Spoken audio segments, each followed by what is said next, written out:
প্রায় 2 মাস পর আমার ননদ এসেছে আমাদের বাসায়। তো যে অনেকদিন ধরেই তারা দুপুরবেলা এসে খাওয়া-দাওয়া করে না। তো অনেকদিন পর আমাদের বাসায় আজকে এসে সবাই মিলে দুপুরবেলা খাওয়া-দাওয়া করেছিল। তো দুপুরবেলা তাদের জন্য অনেক রকম রান্না-বান্নার আয়োজন করেছিলাম। তো সবকিছু মিলে আজকে ভিডিওটি সাজানো হয়েছে। আসসালামু আলাইকুম, নতুন একটি ডেইলি ব্লগে আপনাদের সবাইকে স্বাগতম জানাচ্ছি। আশা করি সবাই ভালো আছেন। আমি আল্লাহর রহমতে ভালো আছি।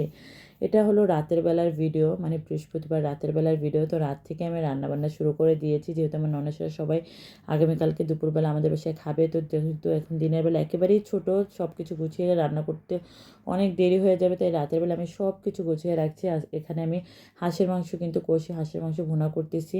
হাঁসের মাংস কিন্তু আমি নারকেল বাটা দিয়ে রান্না করেছি। তো একদিন পুরো রান্নার ডিটেলস আমি দেখিয়ে দিব আপনাদের ভিডিওতে, যে কীভাবে আমি হাঁসের মাংস নারকেল বাটা দিয়ে রান্না করি। তো নারকেল বাটা দিয়ে হাঁসের মাংস রান্না আমার সবাই অনেক বেশি পছন্দ করে, তাই নারকেল বাটা দিয়ে হাঁসের মাংসটা ভুনা করছি। আর এদিকে গরু মাংসটাও হাতে মাখিয়ে কষিয়ে, মানে হাতে মাখিয়ে মশলা মাখিয়ে রেখে দিয়েছি। চুলায় বসিয়ে দেবো কিছুক্ষণ পর। আর রোস্টের মুরগিগুলো ধুয়ে হলুদ আর লবণ দিয়ে মাখিয়ে রেখেছি, রোস্টের মুরগিগুলো ভেজে ফ্রিজে রেখে দিব। তো যেহেতু রাতের বেলায় সব কিছু গুছিয়ে রাখবো, তাই দিনের বেলাটা প্যারা একেবারেই কম থাকবে, কারণ দিনের বেলাটা একেবারেই ছোট। এগুলো কষিয়ে রাখার পর ঝোল টোল দিয়ে এগুলো রান্না করতে করতেই দেখা যাবে যে অনেক দেরি হয়ে যাবে। তো যাই হোক, এদিকে কিন্তু আমি রোস্টের মুরগিগুলো ভেজে নিচ্ছি, আর অন্যদিকে গরু মাংসটাও বসিয়ে দিয়েছি। আর এদিকে হাঁসের মাংসটাও তো কষিয়ে নিচ্ছি। তো হাঁসের মাংসটা কিন্তু মানে আমার সব রান্নার ভেতরে সবথেকে বেশি মজার ছিল হাঁসের মাংস। তো গরু মাংসটাও সবাই মজা করেই খেয়েছে। আর এদিকে রোস্টগুলো ভেজে এখন আমি ফ্রিজে রেখে দিচ্ছি। আর পেঁয়াজ কেটে তারপর সব মশলা নামিয়ে কিন্তু আমি ফ্রিজে এরকম গুছিয়ে রেখে দিয়েছি। সব কাজ যদি গুছিয়ে করা হয় তাহলে কিন্তু যত মেহমানই আসুক না কেন কোনো ঝামেলা পড়তে হয় না। আর এদিকে এটা ছিল পরের দিনের ভিডিও, মানে শুক্রবার জুম্মার নামাজ পড়তে রাফি রেডি হয়ে যাচ্ছে মসজিদে। সবশেষে সবসময় ওর বাইরে, মানে একেবারে যখন মসজিদে যায় তখন ও আতরটা দিয়ে যায়। আর এই তো ছেলে এখন রেডি হয়ে যাচ্ছে, তো আমি একটু ভিডিও করলাম। আর সাফি তো সবসময় ভাইয়া মসজিদে গেলে এভাবে বসে বসে দেখে সব কিছু। তো এই তো আমার ছেলেটা আসলে কবে যে মসজিদে যেতে পারবে জানি না, সব কিছুই আসলে আল্লাহ তাআলা জানে। তো সবাই আমার ছেলেটার জন্য দোয়া করবেন যাতে ও ওর ভাইয়ের সাথে একসাথে মসজিদে যেতে পারে। তো এদিকে কিন্তু আমার গরুর মাংস রান্না হয়ে গেছে, আমি ভাজা জিরার গুঁড়ো দিয়ে নামিয়ে ফেলেছি। আর হাঁসের মাংস ভুনাও হয়ে গেছে, সেটা আমি জিরার গুঁড়ো দিয়ে নামিয়ে ফেলেছি। আর এখন আমি রোস্ট রান্না করব, রোস্টের মশলা কষিয়ে নিচ্ছি।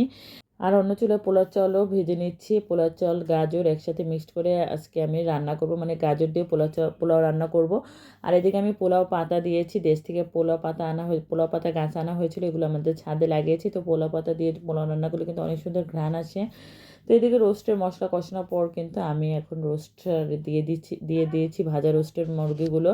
তো দিয়ে এখন ভালোভাবে কষিয়ে নিচ্ছি। আর আমি কিন্তু রোস্টের মুরগিটা অনেকক্ষণ বসে কষাই, নাহলে কিন্তু বাদামের টেস্টটা গন্ধ থেকে যায়। তো এদিকে আমি পোলার চাল কষা, মানে ভাজার পরে কিন্তু আমি গরম পানি দিয়ে দিয়েছি। আর এদিকে রোস্টের মুরগিও কষানোর পর মানে পরিমাণ মতো ঝোল দিয়ে কয়েকটা কাঁচামরিচ দিয়ে দিয়েছি।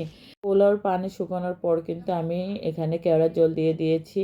আর দিয়ে কিন্তু দমে রেখে দিয়েছি। আর এদিকে কিন্তু আমার রোস্ট রান্না হয়ে গেছে, মানে সব রান্নাবান্না শেষ, এখন আমাদের মেহমানদের খাবার দেওয়ার পালা। তো আমি সবাইকে এক এক করে খাবার দিয়ে দিচ্ছি। আর এটা আমার রুমে বসে বাচ্চারা খাচ্ছে। সবসময় বাচ্চারা রুমে বসে খায় আর বড়রা ডাইনিং টেবিলে বসে খায়, বিশেষ করে জামাইরা ডাইনিং টেবিলে বসে খায়। এই তো বাচ্চাদের আমি সবাইকে আমার রুমের বিছানায় খাবার দিয়ে দিয়েছি।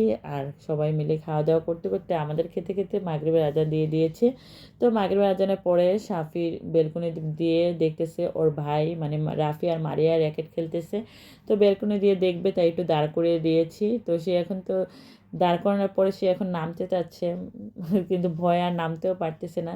তো সবাইকে ডাকতেছে, মানে মারিয়া রাফিকে ডাকতেছে, তো দেখো আমি দাঁড়িয়ে আছি।